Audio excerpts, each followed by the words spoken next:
Good morning, and welcome to Liberty Explored. I'm Isaac the Explorer. Today we're going to talk a little bit about projection.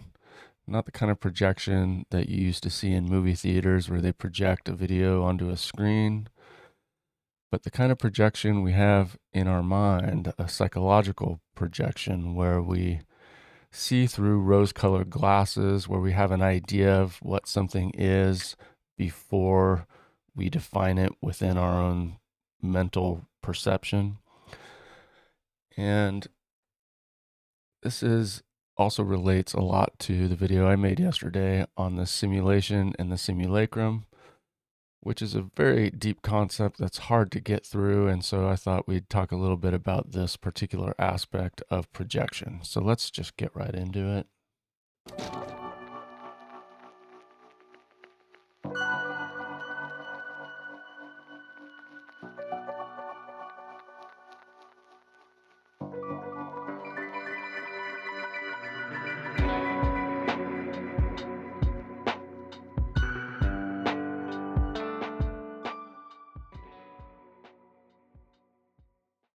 So, what is projection? I'm sure you all are very familiar with it, at least as a concept. It's a pretty simple idea.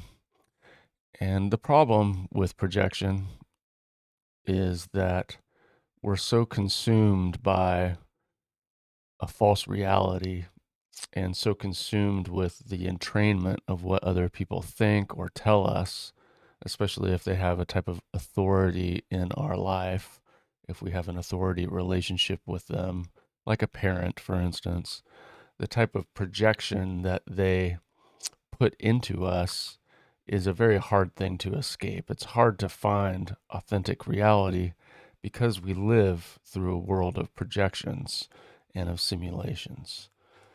And just to review, I want to look at the simulation stages that we went through yesterday. So the first one is reflection of basic reality, a faithful copy.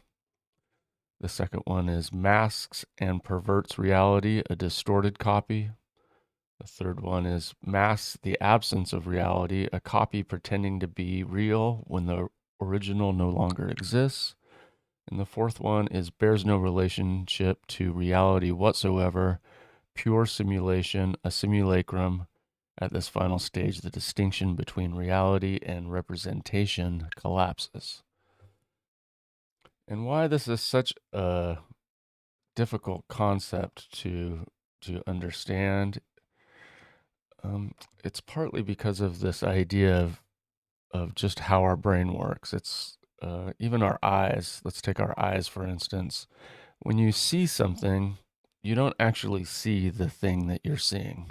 Most people know this, but it's useful just to illustrate this and talk about it first to understand that we don't see or experience the actual reality. Our eyes work in a way of transmitting the photons that are received by bouncing off of other objects in this very limited bandwidth of frequencies of vibration. And light is actually a type of vibration, a very high speed frequency. And everything can be broken down into vibrations in a way if you are looking at the whole of what the universe is made up of. And we have this distorted view of what is reality because not only do we not see what is the real thing, since we're seeing a impression of it on the back of our eyes after it passes through our cornea and the lens of our eyes, and actually gets reversed, and our brain turns it all around for us so that we could see things right side up. But the interesting aspect of this is something that you might learn if you go to a type of self-help group or somebody, a type of psychologist, psychotherapist who helps you understand that oftentimes we color reality through a perception, a projection. And that reality is not the real thing. So we might have an experience, and yet we experience the reality through our colored perception, which then changes it. And then that is the thing that we record in our brain. And so the very nature of our perception is based on a projection. So it helps to understand that when we're seeing life through this projection, that we're completely susceptible to people telling us what something is from the outside, especially if it has some type of authority relationship to us, but also to our own inability to define what is real based on our own rose colored glasses. And I think this is a really interesting point to elaborate because everybody lives their life through their phones nowadays. They live their life through their phones and through their TVs, through the screens on their computers, and they don't really see authentic reality. They see something different. They see what's been presented to them. And it's a very difficult thing to escape. It's very difficult to get into seeing authentic reality. And like I said, even if we go to, I mean, the closest thing we can do is to go into nature. And because we're not seeing the world through our screens, that's going to be the closest place where we're going to find authentic reality. And nature is a great teacher. And I grew up surfing, and so I have this deep connection to nature and to the ocean. And I find that that has taught me some of the greatest lessons of my whole entire life. And a long time ago, I went to this thing called landmark education, and they had a particular point during their initial orientation that they do, and it was a very simple whiteboard demonstration where they talked about this concept where you have on one side the experience of what happened and then the way that we record it in our mind. And the point was that they went through, everybody would come up to the front of the class and they would define something tragic that happened in their life. And the teacher would elaborate and say, okay, so this is what happened, but this is what they recorded in your mind. And they would just put a simple tick on the whiteboard for what happened, what actually happened, and then they go and put a tick on the whiteboard, on the opposite whiteboard, because there would be two different whiteboards. They would put a tick on the opposite one saying, this is what you're recording in your mind.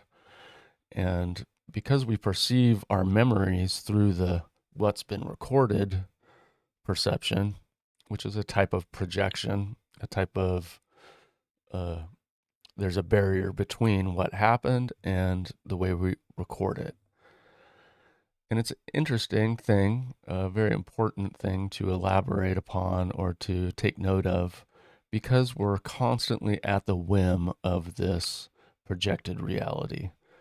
And a lot of our physical and emotional relationships that we have are really subject to this highly corruptible interface.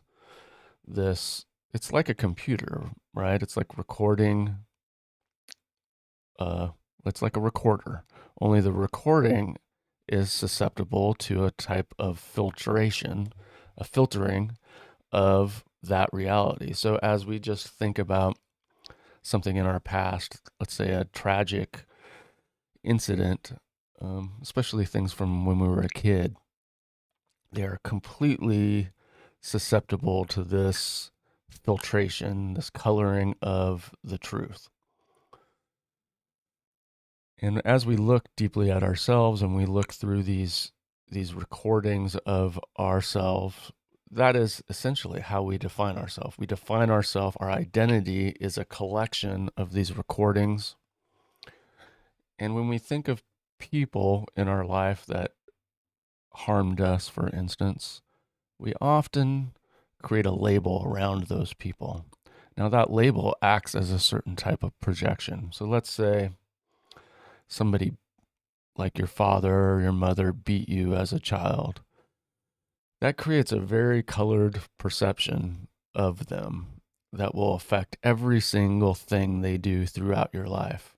Now, that may have been a period of their life where they were going through something like alcoholism, or they were under abuse themselves that they were hiding from the child. So you might not have realized that they were trying to protect you from it. And maybe even because it was you were so young, it's possible that you've completely got the whole thing wrong, that it was somebody else that was abusing you. And because of them trying to protect you, you've actually created this label where you project onto them a label of evil or narcissistic or something like that, so that everything they do in your life afterwards, after this trauma happened to you, you can only see them through that rose-colored lens, that projected lens of reality, which is a false reality. It's a breakaway from the truth. And as we look at ourselves, we can also have this false perception, this rose-colored glasses. Same thing works through our perception of our friends. And this becomes a very difficult thing to navigate if we have too many of these things. And I would suggest that most people who have a series of traumas in their youth are have a big difficulty in separating this projected reality from the authentic reality. Unless they go through a series of self-discovery, sometimes psychological therapy can help. But I would say that drugs and trying to use drugs of any form, whether it's antidepressants or some type of escape type of drugs, a lot of people are drawn to drugs because they help us forget these traumas. They help us escape that for a period of time. And I think that all the people who go through self discovery go through this in a way where they come to the realization or the perception that they have the ability to do this for themselves. And there's a lot of sayings that surround this type of thinking, but I think one of the most important things to think of is that we can create our own reality.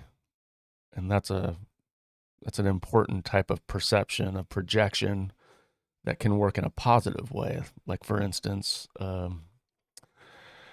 what's the saying? It's fake it until you make it. So I think that's a illustration of this particular projection that's very useful. It's the good side of this. So sometimes it's useful to fake a positive outcome that we're looking for, let's say success in our career.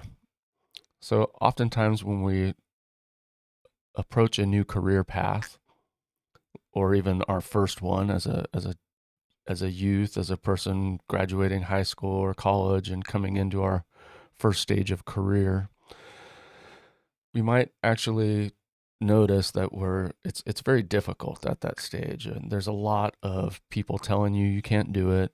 There's a lot of misinformation because so many people are successful, or that you're seeing this perceived success. And this is the problem with things like Instagram and influencers and filters on Instagram and Snapchat and things like that. Because we might perceive outside of us that other people are more successful than they are. It might have a slight effect on us to make us less inspired, or to just generally feel down about ourselves and our own ability to succeed. And the fake it until you make it projection is a very useful projection because the concept is to pretend in your own mind that you're successful and then project that into a daily routine that actually becomes success, because the routine really is what is creating your success, the continuation of your belief in yourself. And that's a really important distinction to notice, because this also works in reverse. We can fake it until we break it kind of concept. So if you think poorly about yourself, if you have that inner voice in your mind that says and projects into you, you can't do it, you're a failure, your whole life is ruined, everybody fucked you, and they did all this to you, and you'll just constantly repeat this as a routine in a way that actually breaks your success. So while you don't hear that very often, the fake it until you break it concept is actually just as important, or just as successful in the way of breaking your routine and breaking your ability to see yourself as successful, as the fake it until you make it projection. So these different projections, I think, are just really interesting, because someone else can influence us, as we see in this projection right here.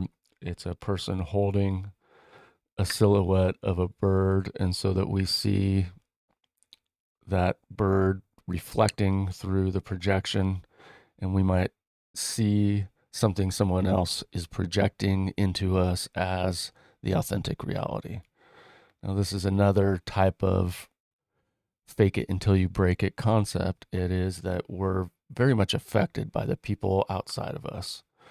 Like I talked about, the authority figures that are in our life can project things into us. And when we see things on TV, for instance, it has a certain type of authority about it. I mean, why would somebody put that thing out there if it weren't true? We very much rely on fundamental facts that are given to us without ever actually discovering them for ourselves. Most people say that they rely on science, but actually have never gone down those particular scientific method paths to actually see for themselves how their own projection affects reality. And this is another thing that is very prevalent at all levels of science, whether it's quantum physics, and like I mentioned yesterday, the double slit experiment, proving that just looking at a scientific observation affects that observation. It affects the facts that you get in return. So, the point of this whole thing is to elaborate on how projection is not the truth, how projection is not the tick of authentic reality. And it's the tick of projected reality. And this relates to the concept of free will. And at the very basis of free will is our ability to see ourselves authentically. Because how can you see the world authentically if you can't see yourself authentically? If you can't see the truth in you? And I see this a lot today because there's a lot of this projecting onto other people that they're bad, and saying, you fascist, you evil dictator, you evil person. And you're the one saying negative things because you're pointing out facts. And really, the actual action of somebody doing that to someone else is a form of projection. It's a form of not being able to see yourself. And this is just such a fundamental reality. It's such a fundamental thing. And I just see so much of it on social media. And I think the very concept of a meme, like almost nobody actually makes memes. I find it interesting because I like to make them myself. I made those memes I presented yesterday um, because I find it very useful to take a quote from somebody, take an image that I'll generate myself or find online, like I did with the Walt Whitman one, and take his quote and put them there. There's just a element of presenting the truth. It's like illustrating things really helps when you're presenting things. Just like I put up those bullet points of the stages of the simulacrum. There's something powerful about presenting things in that way, especially if it underlies or presents the authentic reality and helps us to decode reality. Now, nobody, like I say, very few people make their own memes. Memes are one of the most powerful projections out there because they condense a concept into a very shareable thing, a very shareable image that has within it not only a projected uh, set of words, there's almost always some words there. Sometimes it's just an image. They say an image speaks 1,000 words. But when an image is combined with a set of words, it has an even more powerful memory, cognitive association with it that really works on people. And that's why you see most people just sharing other people's memes.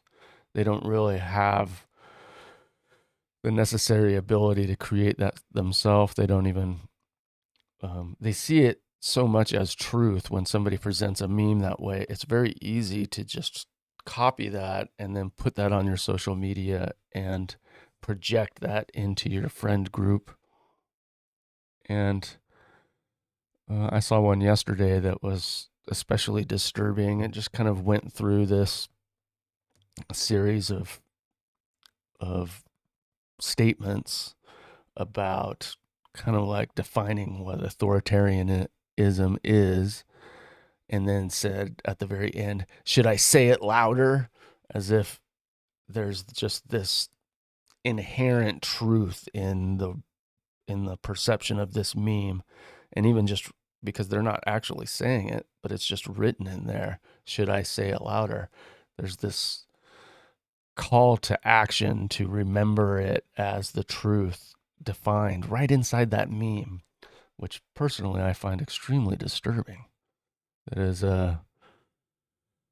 because of this projection, because of this fundamental untruth in the way that we record things, because everything that we perceive is actually not the authentic reality.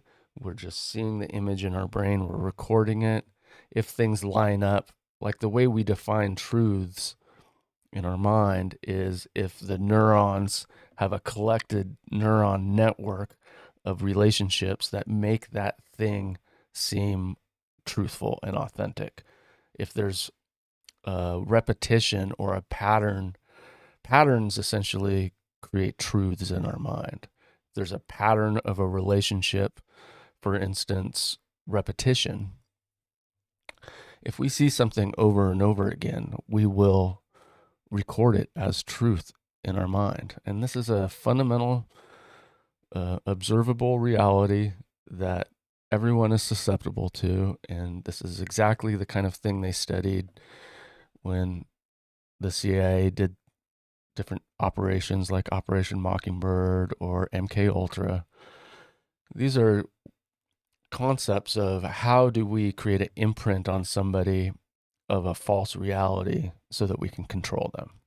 The powerful have always sought to control people, especially the masses, and something like mass projection is essentially the concept of repetition of propaganda in a way that if you call somebody a fascist long enough, eventually that person will connect that person to fascism without actually even seeing any observable facts about them being fascist.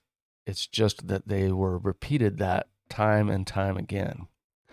And now we're seeing a rise in left wing extreme violence in the form of people like Tyler Robinson. Whether he did it or not, we're seeing this all over the place, and we're seeing a denial of the connection to to the projection of reality and the reality itself, that when somebody calls somebody a fascist, for instance, that they are making a connection to other people that is a mysterious and invisible connection to the fact that because fascists are the most evil people in the world that are responsible for genocide, if they make this repeated connection to fascist, they're essentially calling people to violence to say that, well, we'd really like for that person to be dead. We'd really like for them to be silenced, not just in the way that they're silenced today, but forever. And we're going to make that okay by repeating this over and over and over and over again. Now, this call to fascism specifically is a very disturbing one, because by not acknowledging it or saying that they didn't do it, which is happening on the left wing in a very extreme way for the past many years, there's a separation of responsibility. They can pretend like there's no responsibility in this projection that they're making when there very clearly is. Now, this is a very disturbing thing. It's a very disturbing thing to recognize. And what I've found is that growing up, we didn't have such a big amount of this. This wasn't happening in my youth as much as it is today.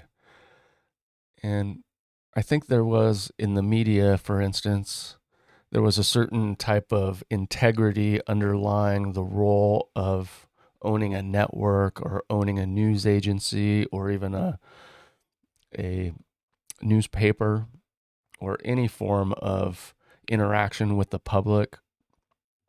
There, in fact, the FCC, who ran the radio. So on the radio, there was these FCC rules. Now, I got a FCC license when I was pretty young to be able to talk on the radio at KCBX here in San Luis Obispo. And what I thought was really cool when I got that license was it comes with a set of rules that you have to agree to. And that's how you get the license. And they essentially are a bunch of bad words that you can't say. They're the same bad words that you learn as a kid, that really aren't good to say, for instance, in a classroom. Now, why did we have that set of rules in the classroom, for instance, when you're growing up? Why did a teacher say, hey, this is a bad idea to just be constantly saying swear words and different forms of slang? And why that existed was because of this type of projection. It's because of this false reality, a stewardship over presenting things en masse so that we don't cultivate negative behaviors, so we don't cultivate that and steward a wolf in sheep's clothing, essentially, in our young and impressionable minds. And essentially, all minds are impressionable because of this concept of projection. So I think one of the most interesting things for us to do for ourselves is to remember that this exists, that this is a possibility, that projection and perceived reality is just one of these stages of the simulacrum. And, the reflection of basic reality that's pretty good. That's like a decent one. That's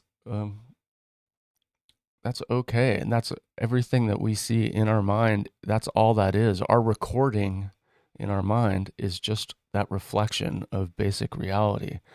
And while we assume that that is always a faithful copy, it's not. It absolutely is not, because of our rose-colored glasses, because of our inability to define, unless we've gone through a series of self-reflection and self-discovery, we might be wearing these rose-colored glasses without knowing it. And so when we label people, for instance, in our life that we're close to, through these negative labels, through these dark and sinister distortions, Well, we're just not really seeing the truth for who our friends and our family really are. And sometimes we need those things to see the truth. Sometimes we need to understand, because when people are projecting negative things into us, then it's really useful to have the rose colored glasses to see through their false statements. So when somebody asks you a question about something, but you can see they're setting you up for a trap, they might be asking you a question about facts and science. And this comes back to the power of memes. There was this one particular meme that came out during COVID that said, "I'm a researcher." And it was a picture of one of the guys from The Simpsons, and he's on a computer on Google, and he's like, the whole meaning behind this "I'm a researcher" meme was to say that anybody who does their own research is not a scientist, and to essentially disqualify or distort the perception of anybody who comes at you with some facts about science or some conscientious perceptions that they're trying to share with their friends and their family. And this is a really horrible idea. It's a horrible thing to put out into the world, because the end result of that meme is to then completely disregard discussions and debate with people, to use a series of distorted facts which can be misrepresented because of bad intentions. And so people can come at us with these distorted realities. And in the same way that we can have a perception of our own that is distorted, and color our own truth and misperceive the authentic reality as a misinformed falsehood, we're also susceptible to seeing that from other people. And in this way, it is useful to sometimes create our own labels of other people if they continually do that. So if someone's going to continually attack you, if they're going to have, only come from the dark side, it's absolutely okay to create this label, but always to remember that you're creating that label for them. It's just helpful to know that, oh, this person's most likely not discussing this situation with me from my from our collective best interest. They actually have their own best interest that they're looking to have confirmation bias for. They're trying to have one of these gotcha moments with you, or they might be actually trying to harm you. This is very possible. And when someone's coming at you with these masks of reality, these masks of truth and of self interest, of selfishness, there very much is a certain percentage of psychopaths that live in this world, and we need to watch out for them. There's a certain percentage of narcissists that we need to understand how they communicate with us and look out for those signs. We need to look out for them in ourself as well, because we can have our own aspects of narcissism and psychopathic behavior that might come about in a reflected action through someone else to us. It's been passed along to us. Maybe we've seen it in movies. If we see enough movies that say something is a certain way, we're just going to accept that at a certain point because of this repetition of reality. So this is one of the things they discovered with Operation Mockingbird, and also the reason why the Pentagon is one of the largest funders of Hollywood, movies, and today of series and different programs that you'll watch, especially on Netflix, but on any of the new online streaming networks. They're all susceptible to this, and they are all completely controllable by these positive affirmation systems of repetition. And because we're seeing the world through these TVs and seeing the world through our screens and not going outside, we're not going out into nature. Those things, after a certain amount of repetitions, this is literally a statistical fact that you can find and do your own research on. After a certain amount of repetitions, we will see that thing as a fact. Now, just yesterday, there's a whole bunch of people turning off their Netflix accounts and posting that online because Netflix is pushing a certain type of transgender ideology to young children. And that is a very disturbing thing. And I would suggest that everyone thinks about this concept of what is truth, what is the binary truth of good and evil. And there are everywhere we look in our life, we have these binary realities, this opposite perspective, opposite relationship between polarized truths, polarized facts of life. And the male female binary is very much a truth that we are being currently conditioned to mistake for a falsehood. We're being conditioned, I would suggest, for the purpose of control, for the purpose of division. It's a very useful thing for a powerful entity to confuse the masses with redefining words, with taking very, very fundamental concepts and redefining them as either a falsehood or a gray area when they absolutely are just a black and white reality. And I find it very disturbing that the left wing ideology has decided to embrace this transgenderism thing because it's a distortion of the truth. And there's always going to be gay people, for instance, that they have always been there. But that doesn't change the fact from it being a man who is attracted to men or a woman who is attracted to women. And the concept of cutting off body parts or thinking that it's okay to allow children to want to be the opposite sex to the point where they're going to take drugs or they're going to literally chop off their body parts, chop off their dicks, chop off their breasts, try and replace them with other pieces they've taken from other parts of the body. That is horrific. It truly is. It's nothing other than a distortion of reality. It's teaching children when they're at an impressionable age that something false can be true. There's something so alarming about that I actually find it, I'm in agreement with a lot of these people turning off their Netflix accounts.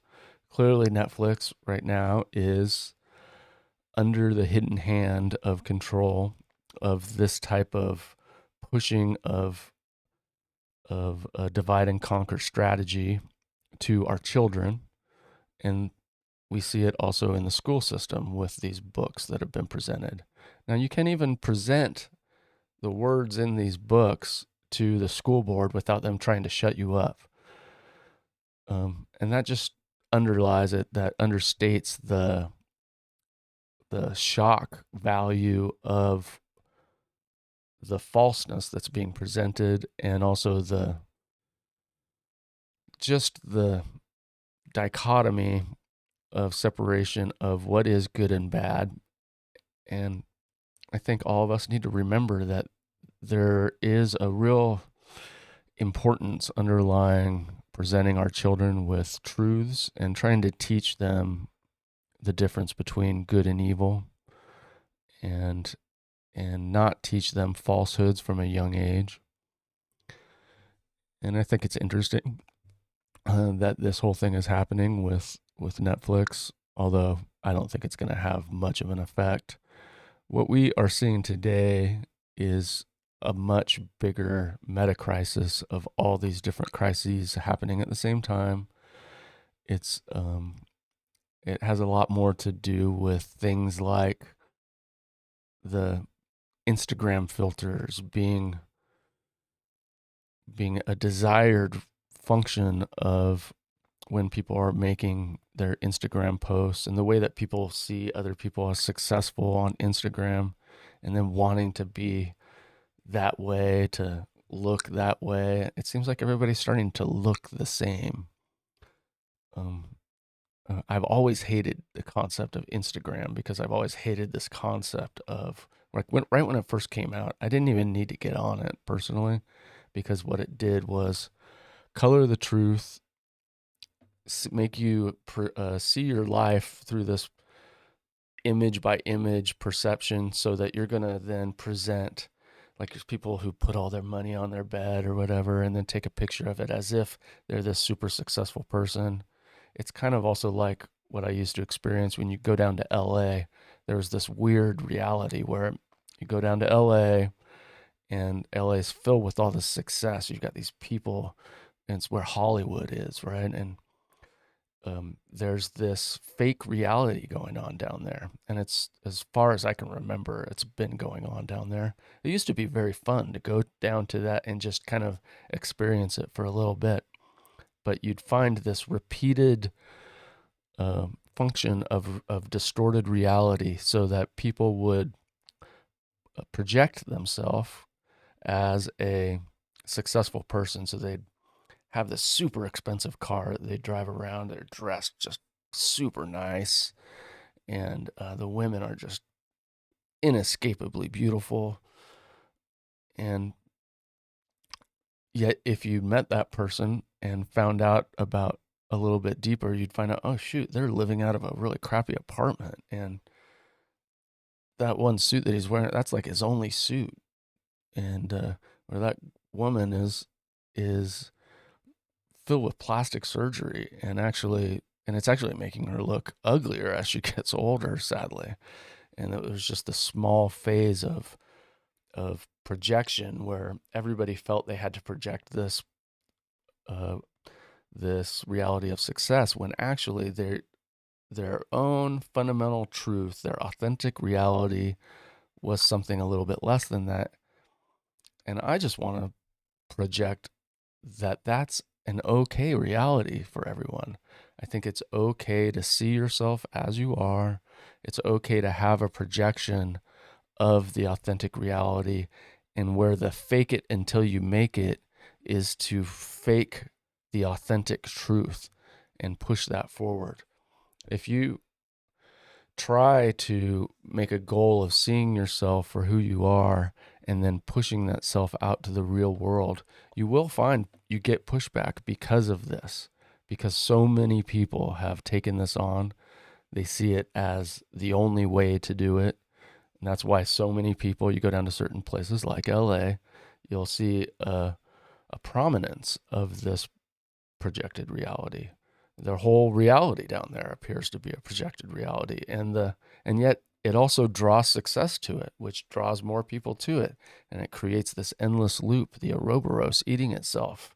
It's a fake reality, it's a fake truth, and yet, because it also draws success to it, it causes everyone who is drawn to LA, to Hollywood, to be a star, to be sucked into this self defeating cycle that never ends, that actually makes you uglier. It makes you more fake. It makes you, um, it makes you overexert yourself in a way that's unhealthy. It makes you overspend on things that are not in balance with your actual cost of living and your budget for how much you actually make, so that the only things that are important are what you put out on your Instagram and on your different social media feeds. And you have this fancy car that you can't afford, or you put on all this plastic surgery to try and be perceived as a more beautiful person. And if you just look at all the people who had that plastic surgery for 20 years or more. Ew, not looking good. And also, I want to mention uh, one of the things that I first found very disturbing about this projected reality as it relates to Instagram was was how it was being perceived in the enlightenment community, or the like. Just let's just take yoga for instance. So I was always really into yoga. I thought it was a really great thing, um, and yoga coming from India, where they really seem to see things more through the authentic reality. Maybe because of people being so destitute there and so much poverty, and there's also a lot of wealth there, extreme wealth. But there's a real high population. It's one of the highest, densest population centers on the whole world, if not the most. And it seemed to me that as yoga came over to the West and into Western culture, initially, a lot of the values that had been um, associated with it, that had grown along with it, which also had a lot to do with Eastern philosophy, as we would call it from the West. Eastern philosophy had built within it a certain respect for the elders. Now, there's a conflict that we see with this respect for the elders in Western thinking and Western ideology. We have this beauty above all else. And what I saw happen on Instagram, for instance, in the yoga movement was a perception of these beautiful young women, blonde hair, blue eyed, mostly, perfect bodies in their 20s, of rising to prominence in the yoga field, in the yoga industry. And I just found that to be very disturbing because that was contradictory to the valuing of the elder from the Eastern philosophy way of thinking.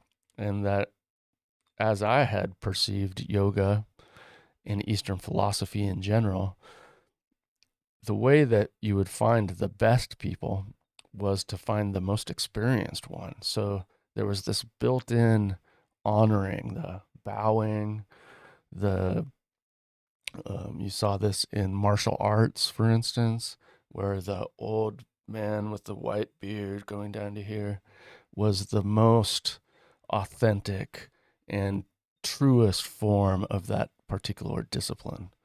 And discipline itself was a Eastern philosophy that was being misrepresented through these young Instagram influencer model yoga people. And for me, I found that to be extremely disturbing. So I kind of like turned off from that. I still have always looked through my own filter of valuing the elders first. And I still think that. I think these Instagram influencers are a joke to me, but that's because I have my own rose colored glasses where I've learned this as a built in honoring system where I know that if you're some beautiful Instagram model, you probably don't have the wisdom I'm looking for.